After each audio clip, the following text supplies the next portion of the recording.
Estamos en comunicación con el Padre Luis, un sacerdote argentino de la Congregación del Verbo Encarnado desde Erbil, en el Kurdistán iraquí. Él es actualmente el director del seminario de rito caldeo en Erbil y forma a los sacerdotes.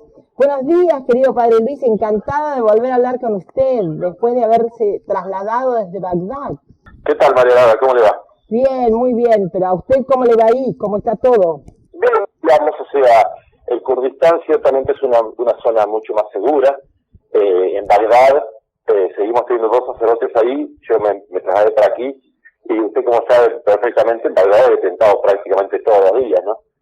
Por ejemplo, el caso que siempre pongo es de octubre del 2015, hace muy poco, hubo 128 atentados en la ciudad.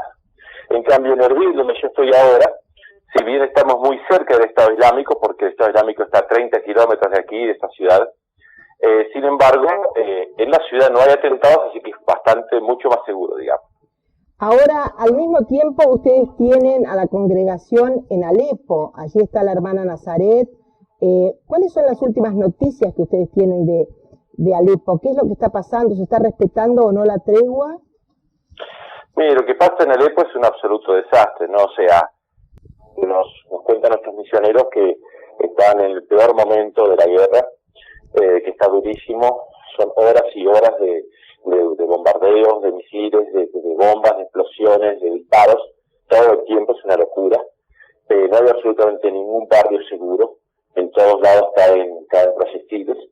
Los rebeldes atacan muy especialmente los barrios cristianos, es decir, donde están los nuestros o barrios cercanos, caen todo el tiempo, ¿no? Están muriendo muchísima gente, muchísimos niños. Se proclamó una tregua parcial, porque la tregua siempre excluye el Estado Islámico y normalmente al Nusra, que son grupos netamente terroristas, aunque el resto también son terroristas, porque imagínense que esos rebeldes que se llaman moderados están tirando misiles y bombas indiscriminadamente en los barrios cristianos especialmente, ¿no? Rusia anunció que se había retirado de Siria, pero actualmente es el régimen, con el apoyo de los sirios, de los rusos, de los mercenarios afganos, que están avanzando sobre Alepo. ¿Cómo se explica? Y lo que ocurre es que Alepo es una de las principales ciudades. Lo que hizo Rusia al entrar en Siria fue apoyar el ejército nacional, y esto significó un fuerte golpe de Estado Islámico, ¿no? Por empezar, cortaron muchísimo la venta de petróleo, porque bombardeaban directamente a las caravanas de camiones que llevaban petróleo a Turquía. Además de esto, el ejército, apoyado por la aviación rusa, recuperó efectivamente varias ciudades y muchos kilómetros de territorio. Entonces, el ejército ahora lo que está intentando hacer es retomar la ciudad de Alepo. Entonces, es por eso que es tan dramática la situación, porque los terroristas, al verse más acorralados, se ponen más violentos y atacan más, ¿no? Y es por eso que en este momento quizás sea lo peor de la guerra hasta ahora, digamos, ¿no? En Alepo, ¿no? Porque es como si, por así decirlo, como si hubiesen iniciado la batalla final, ¿no? Lo llevo lejos ahora, vamos a Argentina. Como usted sabe, Argentina no ha traído ningún refugiado, pero parecerían que están dispuestos a recoger 150 refugiados de Alepo, que su congregación estaría ayudando en ese proceso. ¿Usted está de acuerdo? ¿Usted cree que hay que haber un criterio para elegir refugiados, que los refugiados sirios tienen interés en ir a la Argentina o no? ¿Y cuáles serían las condiciones para que lleguen? Y para que no sea un fracaso como otros procesos de refugiados, como los laosianos o como los musulmanes que llegaron a Uruguay y nunca se adaptaron. Es muy complejo, porque el refugiado, si bien está desesperado de irse del peligro, tampoco quiere un lugar que no conoce, tampoco quiere un lugar que no pueda tener las condiciones que tenía, por ejemplo, su trabajo, ¿sí? Tampoco quiere ir a lugares donde le resulte muy extraño. Y de hecho nosotros tenemos datos de distintas partes del mundo donde refugiados iraquíes, con los sirios pasa otro tanto, pero yo tengo más datos de los iraquíes, donde han ido, se los ha recibido bastante bien en algunos lados, ¿no? Pero no se adaptan y muchos se quieren volver.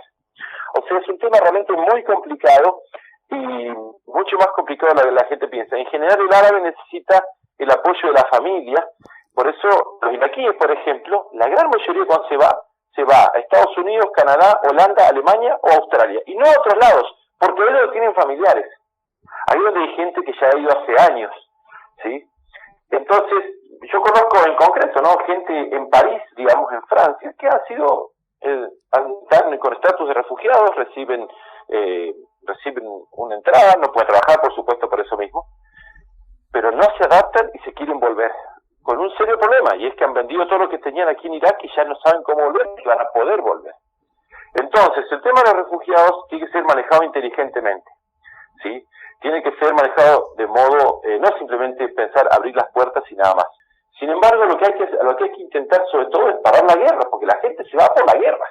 ¿Y qué pasa? En los países donde hay crisis económicas, pero pasa incluso en Europa, la gente está teniendo resentimiento, mucha gente tiene resentimiento de los refugiados. Yo lo vi en España. O sea, hay gente que ha perdido, por ejemplo, el jardín de infantes gratis para sus hijos porque están todos ocupados por refugiados. Esto hace que se trae una división en medio de la sociedad, y hay gente que se está poniendo en contra. Sí, es lo que está pasando, sí. Y esto en realidad va a ser problemas más serios para el futuro. Además de que nosotros tenemos datos ciertos de que entrando como refugiados, ha entrado gente de Arabia Saudita, por ejemplo, en Europa. No son refugiados, son enviados allá. Hay gente con una mentalidad muy cerrada, en el mejor de los casos, terrorista en el peor de los casos. Es decir, que lo que pasó en París y lo que pasó en Bruselas se va a seguir repitiendo, porque no se tiene una política inteligente al respecto. Entonces, en concreto, por ejemplo, lo de Argentina. Yo he hablado acá con gente y ellos no quieren ir a Argentina, no quieren ir a América Latina, porque no conocen, no saben lo que es, ¿sí? Tienen que pensar en el futuro de sus hijos y un lugar donde ellos puedan seguir con lo que estaban haciendo, ¿sí? Aún los que han ido a lugares que están económicamente mejor que la Argentina, aún así no se adaptan, ¿sí? Es decir, es un tema mucho más complicado de lo que parece.